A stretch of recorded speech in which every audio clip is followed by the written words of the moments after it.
Welcome to Ireland Daily News. Today is the 29th of June 2026. Story 1. Government leaders will meet to decide on the phased removal of fuel excise duty cuts. The current reductions were introduced in April following nationwide fuel protests. Diesel is currently reduced by 32 cents per litre. Petrol is currently reduced by 27 cents per litre. These reductions are scheduled to expire at the end of July. Taoiseach Michael Martin, Tánaiste Simon Harris and Sean Cannay will discuss the plans. They plan to phase out the supports in 3 stages between August 1st and the October budget. Oil prices have now returned to levels seen before the conflict. However, the plan faces political opposition. Sinn Féin says the cuts should not be reversed while the Dáil is on recess. Aontu will bring a motion to the Dáil on Wednesday. They are calling on the government to stop its plans during the cost of living crisis. Story 2. Met Éireann says the weather will turn cooler this week. Last week, temperatures rose above 30 degrees due to hot air from continental Europe. Today will be largely dry with temperatures between 16 and 20 degrees. Tuesday will be mainly dry with temperatures reaching 16 to 21 degrees. Rain will develop in the west on Wednesday and spread eastwards. Thursday will be a bright day with sunny spells and some showers. Temperatures are expected to return to the mid-20s by the weekend. Story 3. Housing Minister James Browne has announced a new protocol. Domestic abuse survivors can now transfer their social housing waiting time. Survivors can retain their original application date when moving to another area. Previously, survivors feared losing their housing priority when relocating. This fear was a barrier to escaping domestic violence. Applicants must meet the housing eligibility criteria of the new area. Applicants must also provide evidence of domestic abuse. Each local authority will appoint a designated contact person. The Department of Housing will monitor implementation through quarterly data. This aims to support survivors during relocation.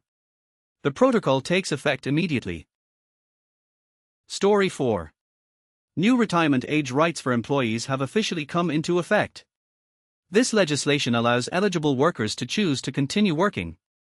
This applies to employees whose contractual retirement age is below the state pension age of 66. Currently, thousands of employees are forced to retire at 65. The new rules allow employees to work an extra year to bridge the pension gap. However, there is no requirement to do so. The rules do not apply to employees with a retirement age of 66 or higher. It also does not apply to professions where retirement age is set by law. This includes the Gardaí and the Defence Forces. Employees wishing to exercise this right must provide between 3 and 12 months' notice. Employers are required to carefully consider any such notification. If an employer intends to enforce retirement, they must respond in writing within 1 month. They must clearly set out the decision. They must ensure it complies with the higher legal threshold set by legislation. Employers cannot require an employee to retire unless they can justify the decision. They must objectively and reasonably justify the retirement of the employee. They must prove the decision is based on a legitimate aim, and that the means of achieving that aim are appropriate and necessary. Story 5. A software engineer in Dublin's Crumlin area has been targeted by a rental scam.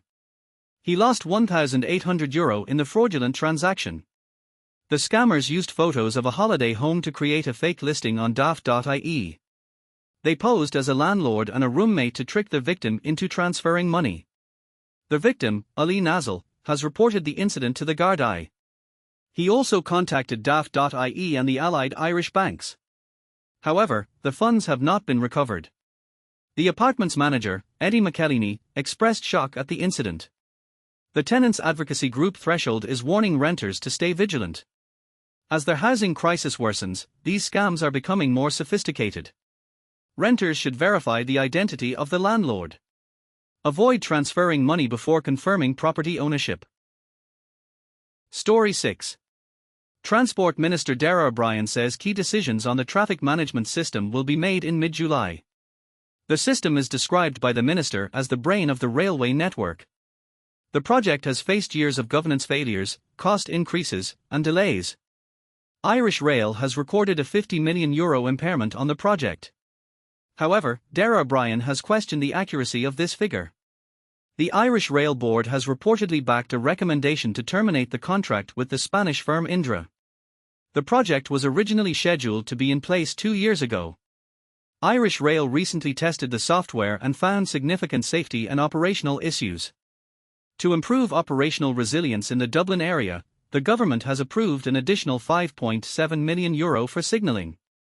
The National Transport Authority and the Oireachtas Transport Committee will review the project soon. That's all for today's Ireland news. Thanks for watching, and see you tomorrow.